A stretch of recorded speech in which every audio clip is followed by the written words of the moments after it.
오늘은 우리 고린도전서 3장을 우리가 살펴보도록 하겠습니다.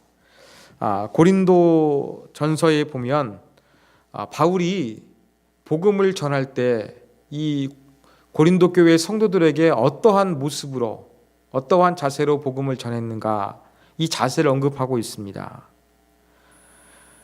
1절에 그것을 살펴볼 수 있지요. 형제들아, 내가 신령한 자들을 대함과 같이 너희에게 할 수 없어서 육신에 속한 자 곧 그리스도 안에서 어린아이를 대함과 같이 하노라. 이건 완료 시제로 되어 있습니다. 그러니까 바울이 고린도 지역에서 복음을 전할 때 어떻게 했느냐, 신령한 자들을 대하는 것처럼 하는 것이 아니라 육신에 속한 자, 육신에 속한 자라고 해가지고 완전히 그리스도와 관계없는 사람이 아니죠. 그리스도 안에서 어린아이, 영적으로 미성숙한 이란 어린아이와 같이 대우를 했다, 그렇게 이야기를 합니다.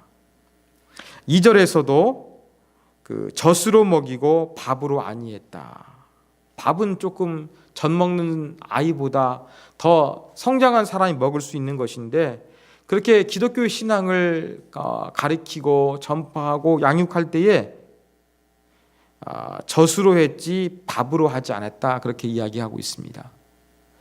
이것은 이 복음을 받아들이는 대도시인 고린도 교회 성도들의 지적 문제가 있거나 아니면 복음을 선포하는 바울의 지식이 딸려서 그런 것이 아니라 이 복음을 받아들이는 이 고린도 교회 성도들의 그 자세가 좀 미성숙한 부분이 많았기 때문에 바울이 이 젖으로 먹였다는 것입니다. 쉽게 말해서 좀 심오한 기독교의 진리를 가리킨 것이 아니라 아주 피상적이고 가장 기본적이고 기초적인 이러한 기독교에 대한 이야기를 선포했을 뿐이다, 그렇게 이야기를 하는 것입니다. 그런데 이 문제는 무엇입니까? 2절 끝에 보면은 지금도 못하리라. 그리고 3절에 보면은 너희는 아직도 육신에 속한 자로다, 그렇게 이야기하면서 지금도 아직도 영적으로 미성숙한 상태를 유지하고 있다는 것입니다. 자, 그러면 바울이 이렇게 고린도 교회 성도들 향해서 너희들 영적으로 어린아이다, 미성숙하다, 그렇게 이야기하고 있는데 그 근거, 그 기준이 무엇일까요? 그게 바로 3절에 기록되어져 있습니다. 너희 가운데 시기와 분쟁이 있으니 어찌 육신에 속하여 사람을 따라 행함이 아니리요. 시기와 분쟁이 있다는 것을 기준으로 제시하고 있습니다. 상당히 여기에서 시기와 분쟁으로 영적으로 성숙한 자인지 신령한 자인지 아니면은 영적 어린아이인지 나눈다는 것이 상당히 의미심장합니다. 여러분, 지금 영적 성숙과 영적 미성숙의 기준이 무엇입니까? 여러분은 신앙이 좋다는 사람, 영적으로 성숙하고 성숙하지 못하다는 사람을 평가할 때 여러분이 스탠더드, 기준으로 삼는 것은 무엇입니까? 기도를 많이 하거나 좀 뭔가 신비한 체험이 많거나 열심히 봉사하거나 이러한 부분들 아니겠습니까? 주로 개인 영성, 이 개인의 영성, 개인의 경건성을 가지고서 우리가 그 사람의 신앙이 성숙하다, 미성숙하다, 그렇게 많이 이야기할 때가 많다는 거예요. 그런데 오늘 바울을 보면은요, 개인의 어떠한 영적인 성숙도라는 잣대를 가지고서 어린아이다, 신령한 자다, 이렇게 말하고 있지 않다는 거예요. 무엇이냐면 시기와 분쟁을 이야기하고 있다는 겁니다. 시기와 분쟁은 뭐예요? 관계적인 거예요. 영적으로 성숙한 사람인지 미성숙한 사람인지 그 기준점을 삼고 있는 바울의 척도가 있다는 것입니다. 우리는 이것을 상당히 의미심장하게 받아들여야 됩니다. 제가 알프레드 아들러가 그 심리학자인데 이 사람에 대해서 쉽게 풀어선 그러한 미움받을 용기라는 책을 읽고 있습니다. 이 책에 보니까 아들러 심리학의 기반은 무엇이냐? 모든 고민은 인간관계에 있다는 것이에요. 이 모든 고민, 열등감이나 여러 가지 문제는 전부 다 인간관계 속에서 있다. 이렇게 규명할 정도입니다. 여러분, 그만큼 우리 인간 사이에서 이 관계라는 것이 엄청나게 중요하고 영향을 많이 주고 있다는 것을 이야기하고 있습니다. 바울도 마찬가지예요. 바울도 영적인 성숙한 사람과 미성숙한 사람의 기준을 시기와 분쟁으로 들고 있다는 거예요. 이건 관계적인 거에서 나오는 거예요. 비교하고 또 다른 사람과 그렇게 잣대를 재봄으로 말미암아서 그 안에 시기가 있고 그 다음에 받아들일 수 없으면 분쟁과 미움과 다툼이 발생하게 되어 있는 것입니다. 이게 바로 바울이 제시하고 있는 영적인 미성숙과 성숙의 기준이었습니다. 이걸 조금 우리가 한번 뒤집어 볼 수가 있겠죠. 그럼 어떤 사람이 영적으로 성숙한 사람입니까? 시기하고 분쟁하지 않는 사람. 다시 말해서 관계가 좋은 사람. 관계가 좋다는 것은 그리스도 안에서 하나가 되고 사랑의 공동체를 이루는, 서로 사랑할 수 있는 모습. 이것이 바로 영적으로 성숙한 자의 기준으로 바울이 이야기를 하고 있다는 것입니다. 이러한 기존에 고린도 교회 성도들은 미달된 거예요. 왜 그랬느냐? 구체적인 예를 이제 4절부터 이야기를 하고 있습니다. 자, 시기와 분쟁이 뭐 때문에 왔느냐? 우리 살펴본 대로 내가 누구에게 속했는가? 이걸 자랑하다가 온 거예요. 나는 아볼로에게 속했다. 바울에게 속했다. 게바에게 속했다. 나는 그리스도파다. 라고 하면서 이러한 그 자기가 좋아하고 따르는 영적인 지도자, 영적인 사역자를 내세우면서 서로 그렇게 싸우고 시기하고 분쟁하고 있었기 때문에 너희가 미성숙하다. 이것을 이야기하고 있는 것입니다. 그러면서 바울은 뭘 이야기합니까? 너희가 지금 누구에게 속했는가? 너희가 좋아하고 따르는 그러한 사역자들을 가지고서 지금 싸우고 그러한 분쟁하고 있는데 이 사역자들이 무엇이냐? 이것에 대해서 이제 5절 이하에서는 설명을 하고 있습니다. 그러면서 아볼로가 무엇이고 바울이 무엇이냐? 사역자들이 무엇이냐는 거죠. 그들은 주께서 각각 주신 대로 너희로 하여금 믿게 한 사역자들이라 이야기합니다. 여기 사역자들로 되어 있어요. 여기 사역자들로 되어 있는데 여기에서 좀 더 본문의 의미를 살릴 수 있는 그런 번역은 바로 무엇이냐면 종이에요. 종입니다. 둘로스라는 단어가 아니라 어떤 단어냐면은 디아코노이라는 단어입니다. 이것은 이 디아코니아, 섬김이란 말인데 원래 식탁에서 시중 드는 섬김을 이야기했습니다. 그래서 이 사역자들이라는 말보다 섬기는 자들이다, 종들이다 이렇게 번역해야 좀 본문의 그 뉘앙스가 훨씬 더 살아날 수가 있는 것입니다.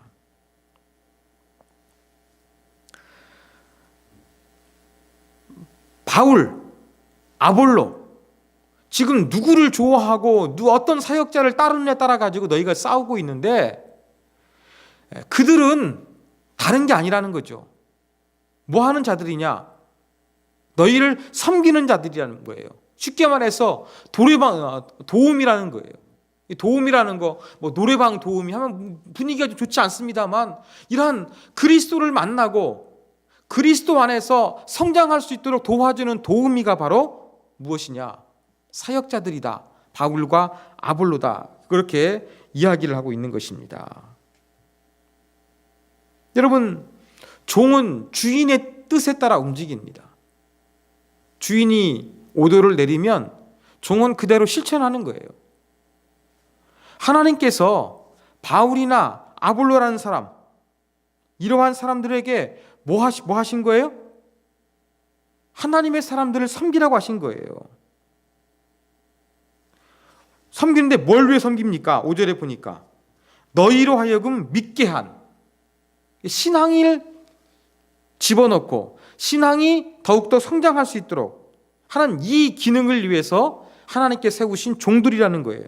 그런데 이 종들은 똑같은 걸 감당하느냐? 그렇지 않아요.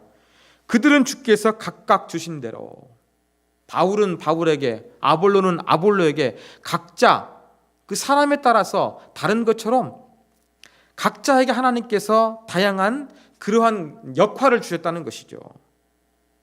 바울과 아볼로는 너희들의 신앙을 곳곳이 세워주기 위해서 하나님께서 특별한 고유한 어떠한 그 역할을 담당해 주신 그러한 종들이지 그 이상이 아니라는 것입니다. 그러면서 6절에서는 조금 더 이 바울과 아볼로의 다른 역할들에 대해서 이야기하죠.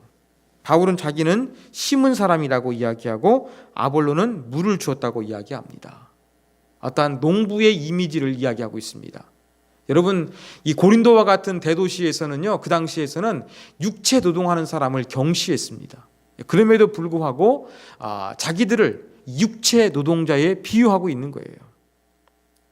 처음에 고린도 지역에서 바울이 복음을 처음으로 선포했기 때문에 심은 사람으로서, 또 아볼로는 바울이 교회를 세운 이후에 들어와서 그렇게 신앙을 강화시키는 역할을 감당했기 때문에 물을 주었다는 그러한 표현으로서 역할을 담당했음을 이야기합니다. 그러나 중요한 것을 이야기하죠. 오직 하나님께서 자라게 하셨나니. 여러분, 심고 물은 주지만 이 생명력이 있는 운동력은 어디에서 오느냐? 하나님께로부터 온다는 거예요. 그리고 8절에 보면 심는 이와 물 주는 이가, 그렇게 너희들이 이렇게 사역자들을 앞세워가지고 분쟁하고 있는데 이런 분쟁 관계가 아니라는 것이죠. 심는 이와 물 주는 이가 한 가지라는 거죠. 협력하고 동역한다는 이야기입니다. 심는 역할하는 사람이 있어야 되고 물 주는 역할하는 사람이 있어야 되는 것처럼 하나님께서 부르신 대로 그 역할을 감당하면서 하나님의 목적을 위해서 사용되고 동역할 뿐이다. 그리고 각자 그 안에서 충성했으면 하나님께 상급을 받을 것이다. 그렇게 이야기합니다. 그러면서 우리는 하나님의 동역자들이라고 이야기합니다. 뭔가 하나님과 함께 그 동등한 위치에서 하나님의 일을 진행한다는 의미가 아니라 아까 말씀드린 것처럼 섬기는 이로서, 하나님의 뜻을 이루기 위해서 섬기는 이로서 하나님의 사역에 쓰임받고 있는 동역자다. 그렇게 이야기하죠.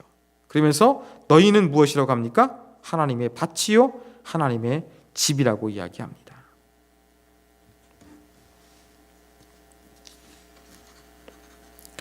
사역자들은 무엇이냐? 이 하나님의 밭에 있는 것을 곡 열매를 잘 자라나게 만드는 사람, 또 하나님의 집이라고 한다 그러면 사역자들은 그 집을 잘 세워가는 그런 사람들이지, 뭔가 너희들이 그렇게 막 그들을 앞세워 가지고 싸울 수 있는 그러한 대상이 아니다. 그것을 이야기하고 있는 것입니다.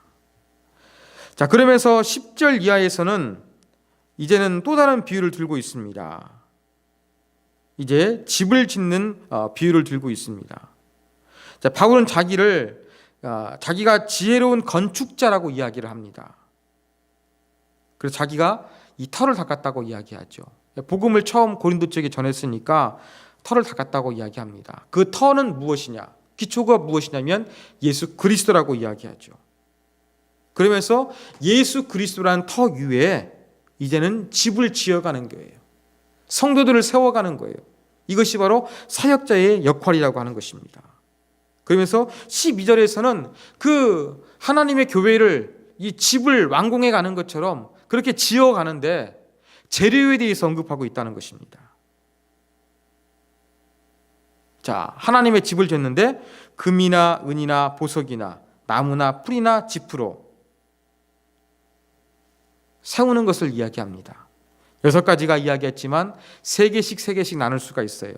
금, 은, 보석, 불에 잘 견디는 값진 것들입니다. 나무나 풀, 집은 금방 사라지는 그런 하찮은 것들입니다. 자, 교회를 세울 때 어떤 재료로 세우느냐, 이것이 중요하다. 지금 이것을 언급하고 있습니다. 그리고 이렇게 교회를 세워갈 때에 그 사람의 공적이 마지막에 나타날 것이라는 것이죠. 불이라는 이미지가 있는데 하나님의 심판이죠. 하나님이 테스트하실 때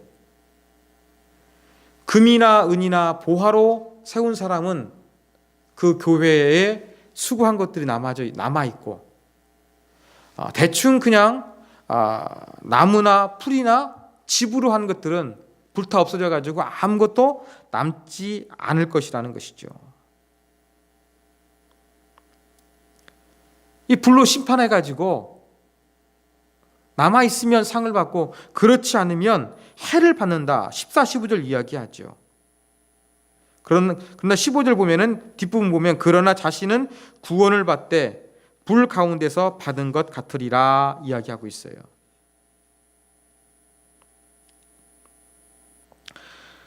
여기에서 불 가운데 받은 것 같다라는 것은 무엇이냐면 겨우 어렵사리라는 그러한 수고로 볼 수 있습니다.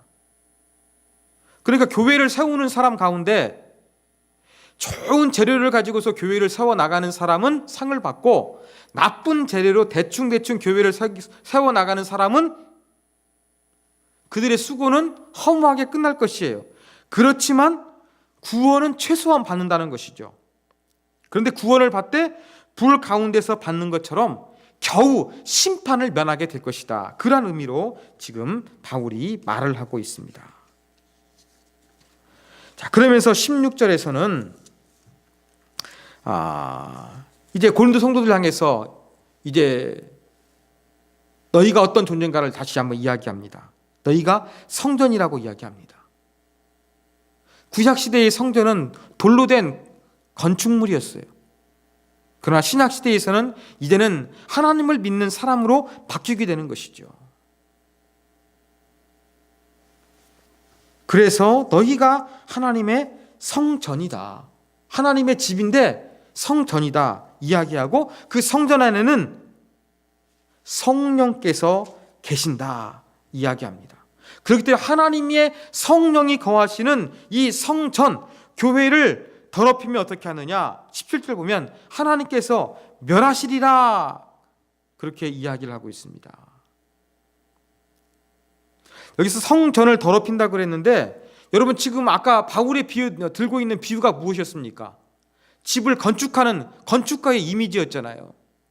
이런 이미지를 생각하면은요, 이 번역은 어떻게 되어야 되느냐? 누구든지 하나님의 성전을 더럽히면이 아니라 누구든지 하나님의 성전을 파괴하면, 부수면 하나님께서 그를 멸하실 것이다. 이렇게 번역해야 더 확실한 번역입니다. 자, 여기서 악패의 것과 구분이 돼요.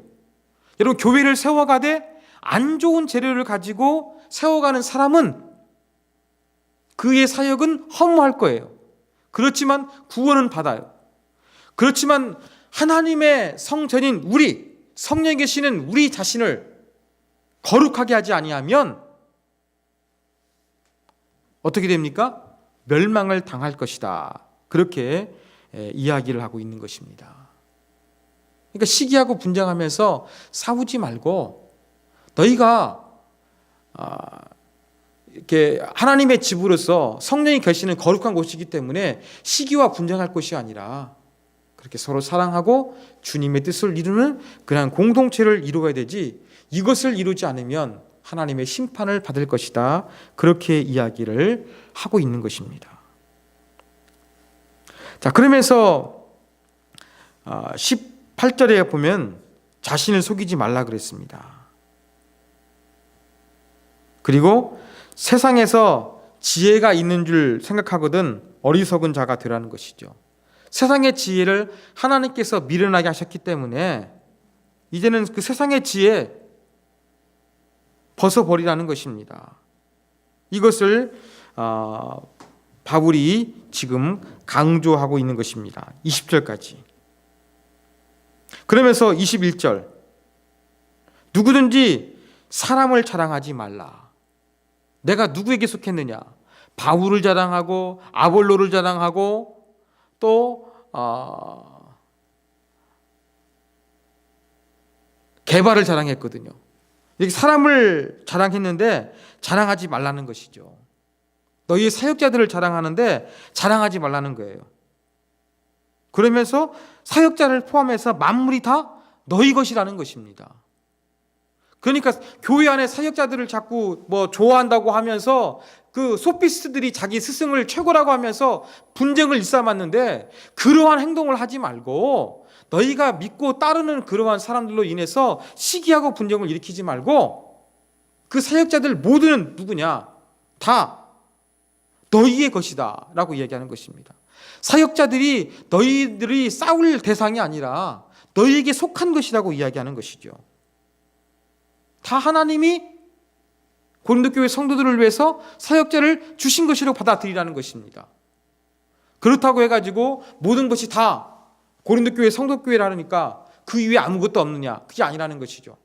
너희는 그리스도의 것이요 그리스도는 하나님의 것이니라. 하나님의 주권을 이야기하면서 고린도전서 3장이 그렇게 끝이 나고 있습니다. 그러면서 이제 그 22절 보면, 바울이나 아볼로나 게바나 세계나 생명이나 사망이나 지금이나 장래의 것이나 다 너희의 것이라고 이야기해요. 사람들, 바울, 아볼로, 게바, 그 다음에 공간, 세계, 그 다음에 존재, 생명이나 사망, 시간, 지금이나 장래의 것이나 이 모든 것이 다 너희의 것이라는 것이죠. 하나님이 다 우리 가운데 주셨다는 것입니다. 그러나 우리에게 주셔서 하나님에게서 누리고 살지만 우리는 궁극적으로 그리스도에게 속했고 그리스도는 하나님에게 속했다라고 이야기하는 것이죠. 그러면서 자꾸 너희가 사람을 자랑해서 나는 누구에게 속했다 이야기하는데, 다 너희에게 주신 것인데 왜 너희에게 주신 것에 종속되어서 자랑하는 우스꽝스러운 모습을 보이고 있느냐? 그렇지 말라. 바울이 권면하고 있는 것입니다. 자, 이러한 고린도서 3장을 통해서 우리가 배울 수 있는 교훈점을 살펴보도록 하겠습니다. 첫 번째, 여러분, 우리는 본문을 통해서 나는 어떠한 그리스도인인가 우리로 하여금 고민하게 만듭니다. 자, 바울이 고린도 교회 성도를 향해서 육에 속한 자다, 그리스도 안에서 어린아이다, 그렇게 평가를 했습니다.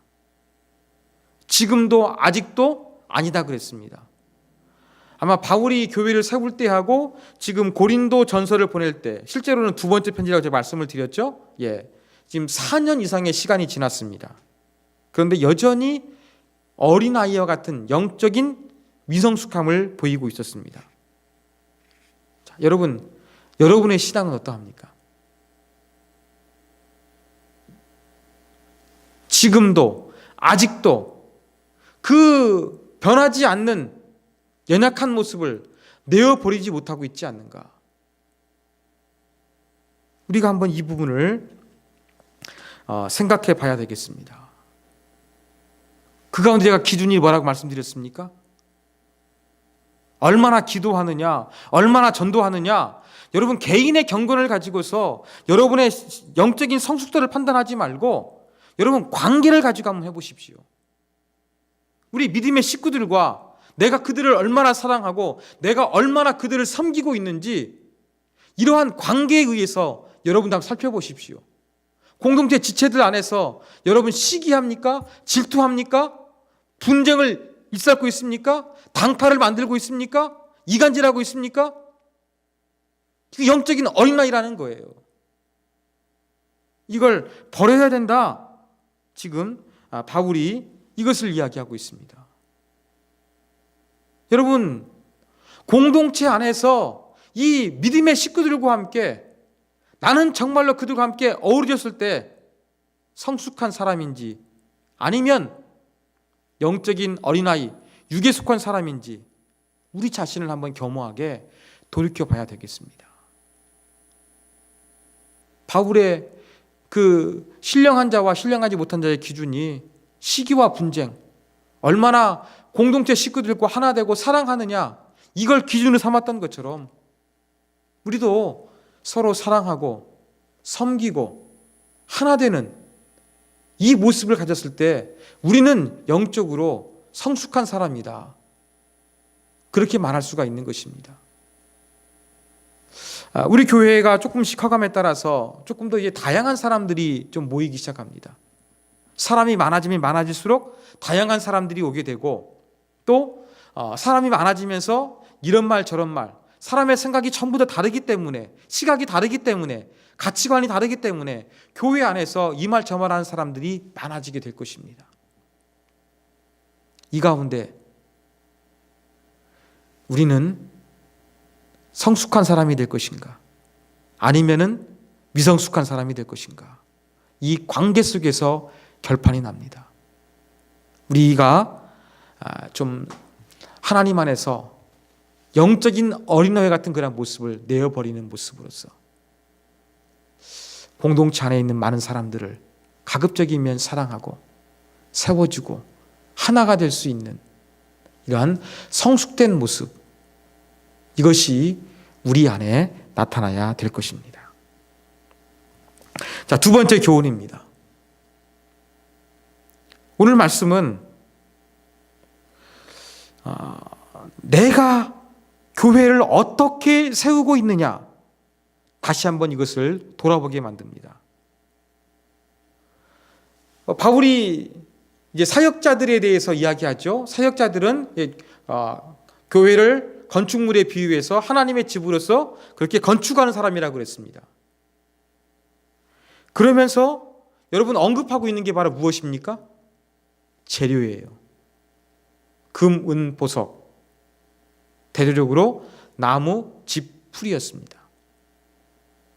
여러분, 집의 크기를 이야기하고 있지 않아요.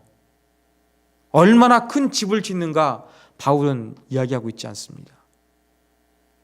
또 바울은요, 얼마나 아름답게 집을 짓느냐 언급하고 있지 않아요. 디자인에 대해서 이야기하지 않아요. 크기나 어떤 아름다움, 여기에 대해서는 침묵합니다. 언급하고 있는 게 바로 무엇입니까? 재료만을 언급하고 있다는 거예요. 우리도 바울과 아볼로 같은 사역자는 아니지만 교회 안에서 주님의 몸된 교회를 이루어가는 일종의 전부 다 사역자라고 할 수가 있습니다. 자, 여러분이 교회 안의 사역자로서 여러분들은 하나님의 몸된 교회를 어떻게 세워가고 계십니까?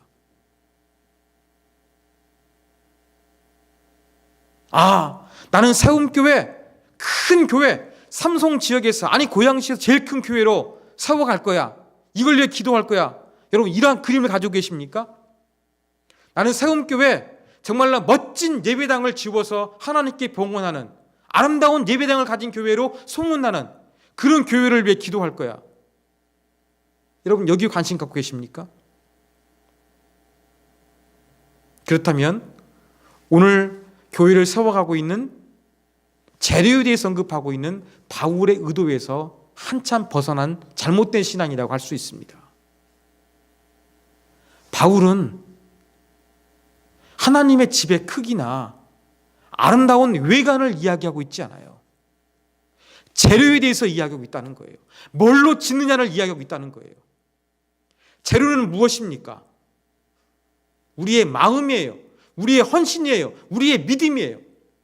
하나님의 교회를 세워가는데 거기에 정말로 최선을 다하느냐, 마음을 다하느냐, 힘을 다하느냐, 그렇지 않느냐, 이걸 본다는 거예요. 우리는 정말로 어떠한 재료를 사용해서 주님의 몸된 교회를 이루기 위해서 노력하고 있는가, 우리 자신을 돌이켜봐야 됩니다. 크게 생각하지 마십시오. 디자인 생각하지 마십시오. 나는 어떠한 재료로, 어떠한 마음을 가지고 정말로 최선을 다해서 주님의 교회를 위해서 노력하고 있느냐, 이게 중요하다는 거예요. 우리가 가진 금, 은, 보석으로 주님의 몸된 교회를 세워야지 나무, 풀, 집으로 세워서는 안 됩니다. 제가 교회를 개척하고 도와주시는 분들이 많아요. 그렇지만 한 가지 느끼는 건 있어요. 대부분 교회에 새 것을 가져오기보다는 중고품을 많이 갖다 오셨어요. 교회 설립될 때 그것도 감사하죠. 감사하게 받았습니다. 그러나 한편으로 이런 생각 들더라고요. 때로는 이렇게 우리 가지고 있는 어떠한 그 물건 중에서 사용하지 않는 거 가져올 수도 있지요. 그렇지만 때로는 우리가 정말로 하나님이 없는 교회를 위해서 헌신한다고 할 때는 뭐가 필요합니까? 때로는 좋은 곳으로 하나님께 바치는 경우도 필요해요. 근데 개인적인 삶, 자기 삶을 살아갈 때에는 금이나 은이나 보석으로 살아가고 하나님 앞에서 교회 안에서 이루어지는 것을 위해서 드릴 때에는 나무나 풀이나 집으로 하면 이건 무엇입니까? 교회를 세워가는 바람직한 자세가 아닙니다. 어떤 분들은 이런 분도 있어요.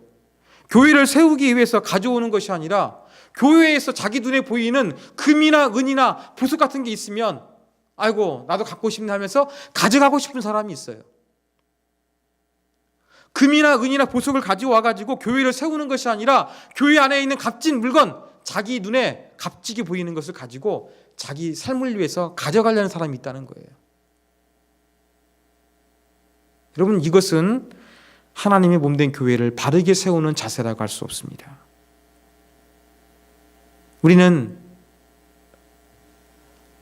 하나님의 집을 건축하는 일꾼으로서 과연 어떠한 재료를 가지고 정말로 최선을 다하고 힘을 다하고 참 나에게 좋은 것을 주고자 하는 그런 마음가짐처럼 하나님의 교회, 사랑 값진 것이기 때문에 최고의 것으로서 드려야겠다는 그러한 마음으로 교회를 섬기고 있는지 그렇지 않은지 우리 자신을 돌이켜봐야 되겠습니다. 자, 마지막 세 번째 교훈입니다. 자, 마지막 세 번째 교훈은 3장은 이 하나님의 주권에 대해서 다시 한번 저와 여러분 하여금 생각하게 만듭니다. 오늘 본문을 보면은요, 그 사역자들의 역할을 이야기했잖아요. 그러면서 나는 심었고 아볼로는 물을 주었다 그랬어요. 그러면서 자기들은 고린도 성도들의 종이라고 이야기했어요. 섬기는 사람, 시중들은 도움이라고 이야기했어요. 주도권을 가지려고 하지 않았습니다. 하나님의 집, 하나님의 밭이라고 했습니다. 하나님의 일꾼이라고 했습니다. 잘하게 하시는 이는 하나님이라고 그랬습니다. 사역자들은 철저하게 하나님의 주권을 인정해야 됩니다. 자, 성도들도 어떠합니까? 하나님의 밭입니다. 하나님의 집입니다. 그러면 또 3장 마지막 절에 보면은 너희는 그리스도에게 속했다 이야기하고 있습니다. 그럼 우리의 모든 주권 어디 있다는 거예요? 하나님께 있다는 거예요. 교회 사역자나 교회 성도들이나 그들이 주인이 아니라 누구냐? 하나님의 주인이라는 거예요. 그런데 교회 안에서 목회자, 저와 같은 목회자가 자꾸 사역자가 주인이 되려고 하고 성도가 주인이 되려고 하다 보니까 싸우는 거예요. 이거 벗어나야 됩니다. 여러분, 교회 안에서 하나님의 교회다, 하나님이 주인이시다, 이걸 분명하게 인정하는 신앙이라고 한다 그러면 싸우지 않는 것입니다. 우리의 정체성을 분명히 알아야 됩니다. 저는 여러분들의 신앙의 강화를 위해서 하나님이 도우미로 부르신 일꾼이라는 그런 마음을 가지고 제가 교회와 여러분들을 섬기고, 여러분들은 하나님의 밭이라는 것, 하나님의 것, 그리스도의 것이라는 마음을 가지고서 하나님의 그 뜻 안에서 살아가는 그러한 모습을 가져야 될 것입니다. 이게 바로 그리스도인의 정체성이에요. 우리 그리스도인의 정체성은 모든 주권이 하나님께 있다는 거예요. 하나님의 주권을 인정하면서 하나님의 뜻에 순종하는 것입니다. 이것이 무너지게 되면 자꾸 내 정체성을 잃어버리고 내가 주인 행사하려고 하면, 내가 주인공이 되려고 하면 교회는 다툼이 생기고 시기와 분쟁과 아픔이 발생하게 되어 있는 것입니다. 그렇기 때문에 이러한 교회의 분열, 교회 다툼을 방지할 수 있는 가장 근본적인 해결책은 무엇이냐? 내가 주인이 아니다. 다 하나님의 것이다. 하나님의 뜻을 이루기 위해서, 하나님께 영광이 되기 위해서 존재하는 그러한 사람들이다. 이러한 의식을 교인들이나 사역자가 가질 때에 그 교회는 건강할 수가 있다는 것입니다. 그래서 우리가 항상 교회 안에서 이러한 하나님의 주권을 잃지 말아야 되겠습니다. 자, 오늘 말씀을 가지고 저와 여러분이 함께 기도하기를 원합니다. 나는 어떠한 그리스도인입니까? 성숙한 사람입니까? 성숙하지 않는 사람입니까? 여러분은 어떻게 주님이 없는 교회를 세우고 계십니까? 금이나 은이나 보화로 세우고 계십니까? 아니면 나무나 풀이나 짚으로 세우고 계십니까? 혹시 교회 안에서 주인 행사하면서 자기의 정체성을 잃어버리지 않았습니까? 하나님의 주권을 인정해야 됩니다. 이것을 위해서 한번 같이 말씀 붙들고 저와 여러분이 기도하기를 원합니다. 하나님, 오늘 이 다툼이 일어났던 고린도 교회의 모습을 바울이 바로잡기 위해서 편지를 쓰고 있는데, 우리 세움교회 안에도 이러한 교회 안에서의 덕스럽지 못한 일들이 발생하지 않고, 교회 안에서 우리가 어떠한 자세, 어떠한 마음을 가져야 되는지 오늘 주신 말씀 붙들고 하나님 앞에서 아름답게 교회를 세워갈 수 있도록 위해서 같이 한번 기도하도록 하겠습니다. 우리 기도합니다.